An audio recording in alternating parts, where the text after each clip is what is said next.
गेल्या आता ती काय ग मारुतीचा विचार करतेस ना? खरंच ग, पण मारुती इतकी वर्ष आपल्या बरोबर राहतोय, आपल्याकडे काम करतोय, पण आपल्या कधी लक्षातच आलं नाही की तो नाराज काय. श्रीकांत, मारुतीला पारूच्या लग्नाची काळजी वाटते आणि बरोबरच आहे. गेल्या काही दिवसात हा जो काही गोंधळ चाललाय ना, त्यात आपण पारूच्या लग्नाबद्दल पूर्णपणे विसरलो आणि आपण मारुतीला वचन दिलं होतं की पारूच्या लग्नाची जबाबदारी किर्लोस्कर घेतील म्हणून. हो ग, मला काय वाटतं, आपण शुभमंगल मॅरेज ब्युरो मधल्या मिसेस काटकरत ना, त्यांना बोलावून घेऊ. ते पारूसाठी योग्य ते स्थळ सुचवतील आणि त्याच वेळेला मारुती आणि पारूला सुद्धा बोलावून घेऊ. म्हणजे कोण मुलगा आहे, कसा आहे, हे सगळं समोरासमोर लक्षात येईल ना. क्या बात आहे, मस्त आयडिया आहे. आपण करूया त्यांना फोन.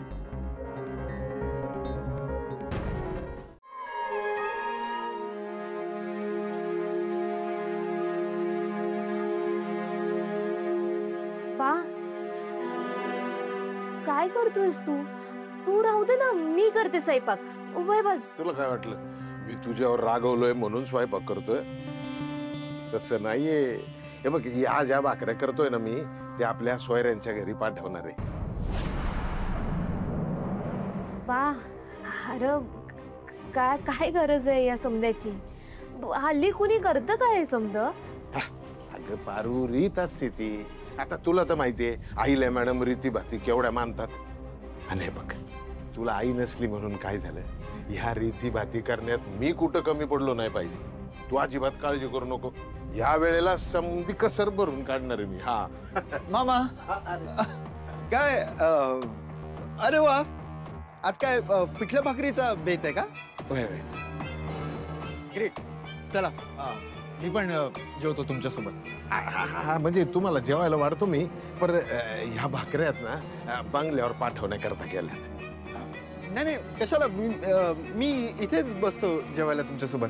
नाही, काय माहिती का, अशी पद्धत आहे, रीत आहे की मुलीकडनं मुलाच्या घरी भाकरी टेकवली ना म्हणजे लग्न पक्क झालं, स्वीकारलं गेलं असं समजते.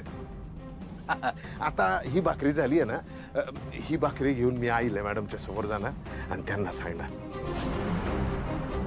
ही माझ्या घरची रोटी आणि ही माझी बेटी. ही आता इथून पुढे तुमच्या हवाली.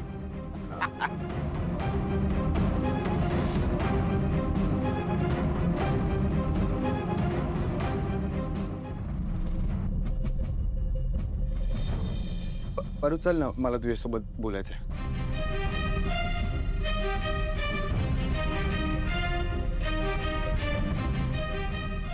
अगं माझ्याकडे काय बघती, त्यांचं काम असेल काहीतरी महत्वाचं.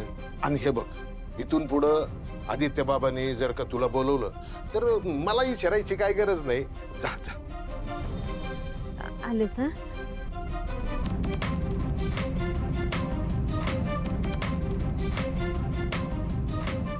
ठीक आहे, असू दे, मी बिझी. मला सांग, तुझं काही काम होतं का? मला ऍक्च्युली कडकडीत भूक लागली आहे.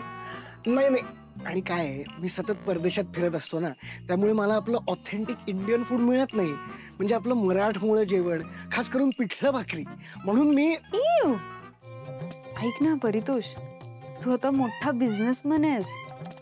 मी तर म्हणते तू हे सगळं महाराष्ट्रीयन पिठलं भाकरी वगैरे नको खाऊ. तू ना, तू कॉन्टिनेंटल, चायनीज आणि काय असतं बरं, इटालियन, असं काहीतरी फूड प्रेफर कर.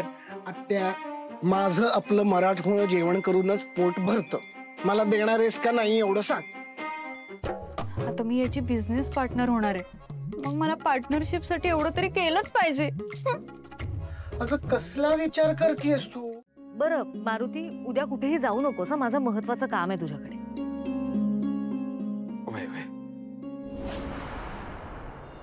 आता मी कुठे जाणार? अख्खं आयुष्य तुमच्या पायाशीच तर जाणार आहे. तुम्ही मला बोलवा, लगेच धावत येईन, पळत येईन.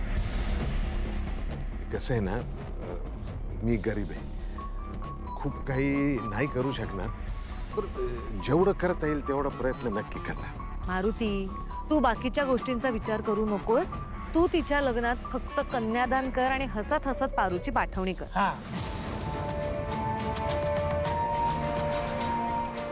ती सुखात कशी राहील ह्याची जबाबदारी आमची. वय वय म्हणजे माझ्या घरची रोटी आणि बेटी दोन्ही पण तुम्ही स्वीकारलं असं समजू ना.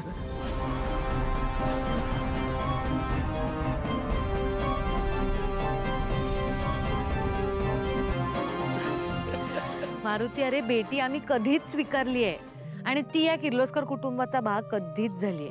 हे सगळं तू तुझ्या हातून भाकरी बनवून आणणं वगैरे ही सगळी औपचारिकता आहे, काही गरज नाही रे ह्याची. मला ऍक्च्युली कडकडीत भूक लागलीये.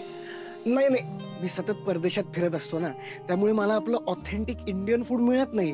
म्हणजे आपलं मराठमोळं जेवण, खास करून पिठलं भाकरी.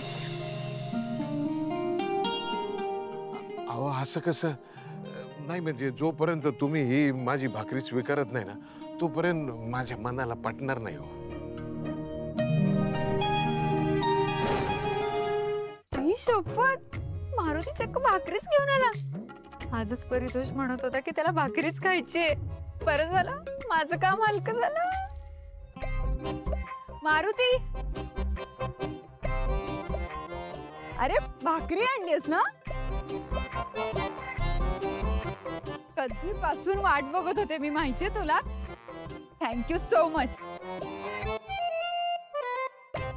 हाय ना, मलाच हवी होती भाकरी. वहिनी आलेच.